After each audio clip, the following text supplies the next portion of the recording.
Warning! Kinda Murdery contains adult themes, explicit language, and descriptions of violence. It is not suitable for anyone, and we recommend you stop listening now.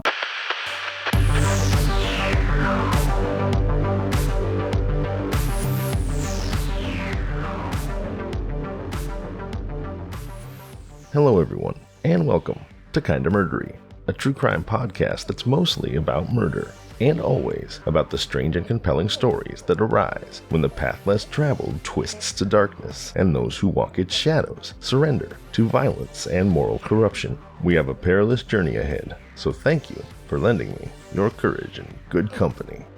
I'm Zevon Odelberg, and this is Kinda Murdery, coming to you freshly recorded, sauteed in lemon garlic butter and piping hot from finally sunny San Diego. Now I'm going to do my best Rod Serling, that's the original host of Twilight Zone, Rod Serling impression here. Imagine, if you will, bop bop bop. That was a classic fake out there because you see, Rod Serling never actually said imagine, if you will, in the Twilight Zone intro. The fact that so many people think he did, so many people by the way, including me, is a classic example of the Mandela effect. If you're not familiar with the Mandela effect, it's a social phenomenon where a large group of people all remember the same thing incorrectly, and they all remember it incorrectly in the same way. It is named after Nelson Mandela, who, after being incarcerated for 27 years for violating South Africa's racist apartheid laws, was released from prison and would become the president of South Africa in 1994, serving for 5 years and bringing about an end to apartheid. However, a bizarrely large number of people believe that Nelson Mandela was not released from prison, did not become president of South Africa, but instead died in prison. And they don't believe this as some sort of racist revisionist history, the way that certain deplorable folks think the Holocaust never happened, but rather they believe it innocently, just incorrectly. And that is why the Mandela effect is called the Mandela effect. Other famous examples of this would be the Berenstain as opposed to Berenstain, the second one being the correct one, Bears, the Berenstain Bears, which I also remembered as being the Bernstein Bears myself, but it's Berenstain, S-T-A-I-N Bears. And of course, right back where we started, so many people, and again I was one of them, thought for sure that the Twilight Zone intro started with imagine, if you will. Well, it doesn't, and it never did. However, there was different intro copy for different seasons of the Twilight Zone. And the closest that Serling ever comes to saying imagine, if you will, is in the intro to seasons 4 and 5 of the Twilight Zone, where he says, well, you know what? I don't have to tell you. Let's take a listen to what he says. This is the season 4 intro to the original Twilight Zone.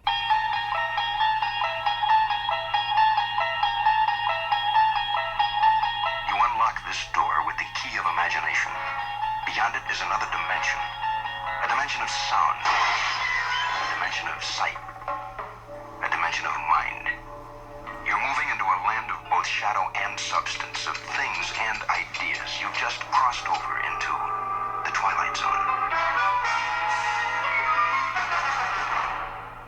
So there you go. So many of us, including me, remember that starting with imagine, if you will, when in fact it says you unlock this door with the key of imagination. And that is a great example of the Mandela effect. Now, to intro today's story, I'm going to do my very best Rod Serling impression, but in deference to the Mandela effect and my own incorrect memory, I'm going to start mine with, you guessed it, imagine, if you will. Alright, here we go.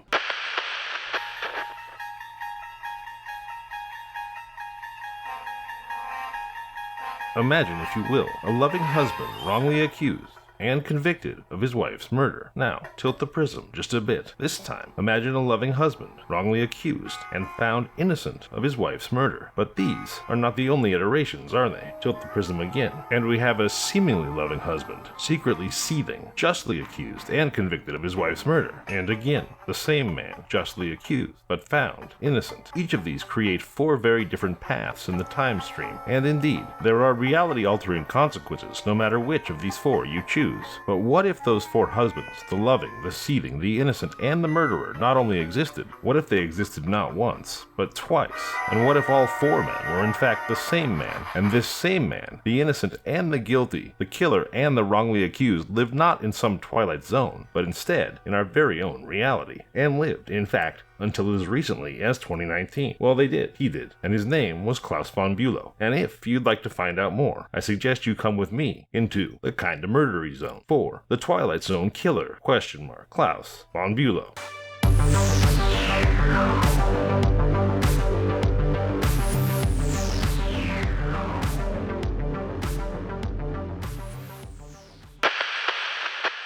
Claus von Bülow was born Claus Cecil Borberg in Copenhagen, Denmark on August 11, 1926. He was the son of Jonna and Sven Borberg. His parents divorced when he was 4 years old. There was always something of the night about Claus Cecil Borberg. His father, a theater critic, was arrested in Denmark as a Nazi collaborator when World War II ended. He was sentenced to 4 years in prison, released on appeal after he served 18 months, and then died a year later. During the early years of the war, young Claus was spirited out of Denmark by way of Sweden and sent to Britain to live with his mother, who had taken up residence there. He adopted the name of his maternal grandfather, Fritz Bülow, a former Danish minister of justice. The Von, usually used only by members of noble families, was added later. Claus told his attorney, Mr. Alan Dershowitz, that it was his wife who had insisted that he add the Von to his name. Claus entered Cambridge University in 1942 at the age of 16 and graduated in 1946 with a law degree.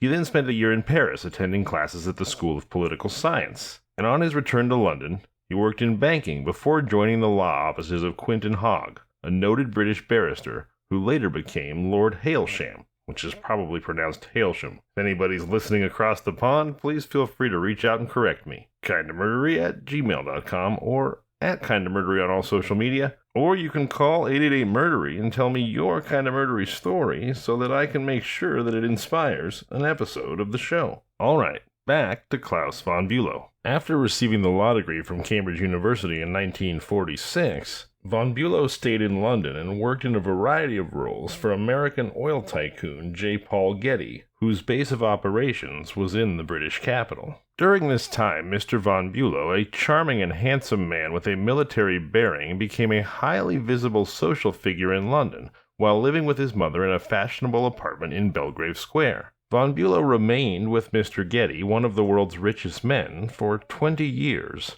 until his marriage in 1966 to Martha Crawford von Auersperg. Her father, George Crawford, was the founder of the Columbia Gas and Electric Company, and it was said at the time that her annual income was in the neighborhood of $3.5 million. Barely a year before marrying Claus, she had divorced her previous husband, Prince Alfred von Auersperg of Austria. Alongside the newly minted Mrs. von Bülow, Claus settled into a palatial Fifth Avenue apartment. He stopped working, and she began looking for oceanfront property in Newport, where her mother, Annie Laurie Crawford Aiken, and stepfather, Russell Aiken, had an estate. Martha bought Clarendon Court, a Georgian mansion set on 10 acres overlooking the sea, which had been used as the house of the character played by Grace Kelly in the 1956 film High Society. It was on this property that Martha von Bülow was found in a coma, not once, but twice. In 1978, Claus began an affair with Alexandra Isles, a socialite and actress. Shortly before Christmas, Martha von Bülow's maid heard Martha, Mrs. von Bülow, moaning from behind a locked door. She would later testify that Claus refused to call a doctor as his wife sank into a coma. Claus said he thought his wife was sleeping. When Martha von Bülow was later admitted to Newport Hospital, tests indicated a high level of insulin in her system. Almost a year later, at the same time around Christmas, December 21st, 1980, Mr. von Bulow was again found unconscious and taken to the hospital in a coma. This time, Klaus's stepchildren, the two von Auersperg children, consulted Richard Koo, a former Manhattan district attorney, and hired him to investigate the circumstances of both coma episodes. Martha von Bulow, also known as Sunny, would remain in a coma for the rest of her life, passing away in 2008. And as just mentioned, her two older children, Prince Alexander von Auersperg and Alla Ish Amne Princess Annie Laurie von Auersperg-Knessel. Whoa, I'm sure I butchered that, but what the heck. Her children from the first marriage to Austria's Prince Alfred von Auersperg, they both suspected foul play. They hired investigators including Richard Koo, and those investigations led to a murder charge for Klaus. During Claus von Bülow's first murder trial, his mistress, Miss Alexandra Isles, took the stand for the prosecution and admitted that she'd given Klaus an ultimatum about dissolving his marriage. Also brought into the testimony was the fact that a divorce would have voided the $14 million that Klaus would have inherited under his wife's will and left him with an annual income of $120,000 from a trust she'd established before their marriage. Klaus himself admitted that divorce had been discussed, but he'd said the issue had not been another woman. His wife, he said, did not mind his having an affair as long as he was discreet. Klaus maintained that their main difference had been over Mrs. von Bülow's objection to his desire to return to work. In addition to Klaus's mistress, another principal prosecution witness against him was Maria Schrahlhammer, Martha von Bülow's maid. As I already mentioned, Maria testified that shortly before Christmas in 1979, she'd heard Martha, Sunny von Bulow, moaning behind a locked door and that Klaus had refused to call a doctor. He countered that he thought his wife was simply sleeping. The maid went on to testify that she found a small black bag containing syringes, yellow paste, and white powder in a closet in Mr. von Bülow's study, and that she'd given that bag to Martha von Bülow's eldest daughter, who had the contents analyzed. It was determined that the paste was a form of Valium and that the powder was Seconal. Seconal is a powerful barbiturate, a sleeping medication that's mostly illegal now because it's just too dangerous. Miss Schrahlhammer, the maid, also said that she later found insulin in the same bag.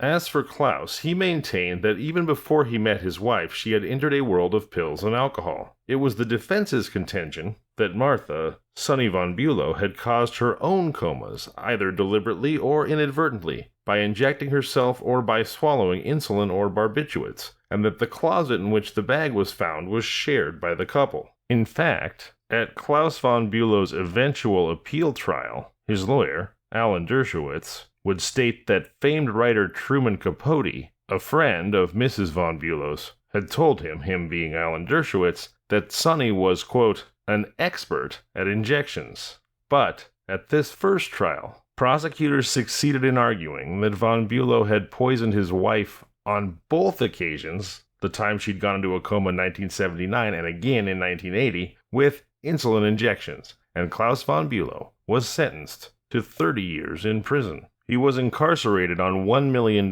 bail, which was quickly paid, and it was presumed by all that the Getty family put up the money. Klaus appealed, and the appeal, masterminded by Harvard law professor Alan Dershowitz, was successful and paved the way for a new trial. Throughout his various legal travails, Claus von Bulow always had the support of Cosima von Bulow, his daughter with Sunny, and that support never wavered. After his successful appeal, with the aid of Alan Dershowitz, Claus von Bulow was represented at his second trial in Providence, Rhode Island, by Thomas Puccio, a former United States attorney, and he was acquitted of all charges in 1985. In his best-selling book, Reversal of Fortune, published in 1986, Alan Dershowitz recounted his role in aiding Mr. von Bulow. He began the book with a quote from a prosecutor involved. Said the prosecutor, "This case has everything. It has money, sex, drugs. It has Newport, New York, and Europe. It has nobility. It has maids, butlers, and a gardener." Indeed, the von Bulow case became one of the most publicized legal contests in the second half of the 20th century. Television offered gavel-to-gavel coverage of the trials. and Alan Dershowitz's book became the basis for a popular 1990 film of the same name, directed by Barbet Schroeder, and starring Jeremy Irons in an Oscar-winning performance as Claus von Bulow, Glenn Close as his wife Martha, or Sonny, von Bulow, and Ron Silver as Alan Dershowitz. After his acquittal, Klaus's stepdaughter, Princess Annie Laurie, would say that despite the verdict, quote, "We know and he knows that he tried to murder our mother." Mr. von Bulow said his stepchildren were misguided, but added that he had no feelings of vindictiveness. The children then filed a $56 million civil suit against him. It was settled in 1987 with the stipulation that Mr. von Bulow agreed to divorce their comatose mother and not to discuss the case publicly. Also settled at the same time was a suit instituted by Cosima von Bulow Pavancelli, who was the biological daughter of Claus and Martha von Bulow. As mentioned, she supported her father through his trials, and in her suit, she claimed that family members had exerted undue influence in turning her grandmother against her. That grandmother was Sonny von Bulow's mother, Mrs. Aiken, who had died in 1984, and her will denied Cosima any share of the $100 million estate. In the settlement, Mr. von Bulow renounced all claims to his wife's fortune in return for his daughter receiving an equal share of Mrs. Aiken's estate with her half-sister and half-brother, the Prince and Princess of Austria. Although Sonny was still in a coma and would remain so until her death in 2008, the von Bulows were legally divorced in 1988. The Manhattan apartment and the Newport mansion were turned over to the von Osberg children, and Mr. von Bulow returned to London, where he made his home until his death in 2019. But after his acquittal, Mr. von Bulow remained a welcome figure at many Manhattan social events and Broadway opening nights. A-list hosts like Carolyn and Ronaldo Herrera relied on him to create dinner party chemistry. Klaus is a great catalyst, Mr. Herrera said. People instantly loathe him or like him. Mr. von Bulow was not unaware of his notoriety, but he could also remark on the vicissitudes of fortune. Now, after all this unpleasantness, he once confided to Alan Dershowitz, "I always get the best table." A taste for the social whirl never left von Bulow, who spent his later years in a flat not far from Harrods in London. There was a party at a restaurant in Knightsbridge in the mid-90s on the night that Reversal of Fortune first aired on British television. Klaus reveled not only in the attention but also in the tabloid gossip column sightings that appeared the following day. A family friend reiterated that the support Cosima felt for her father was unwavering, saying, "He raised a marvelous woman, full of integrity, loyal but with her eyes open,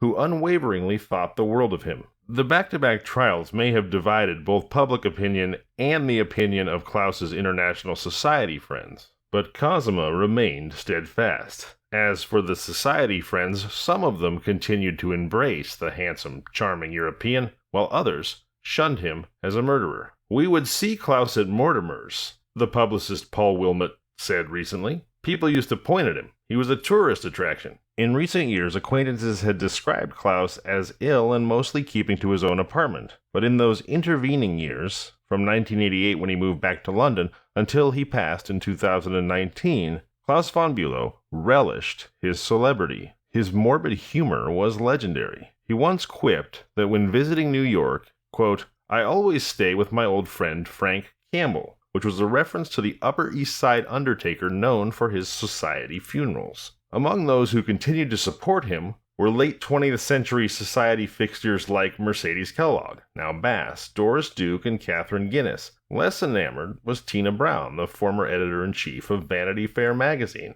who described Claus von Bülow in her published diaries as a, quote, "dark bastard. I'd love to see him nailed," unquote.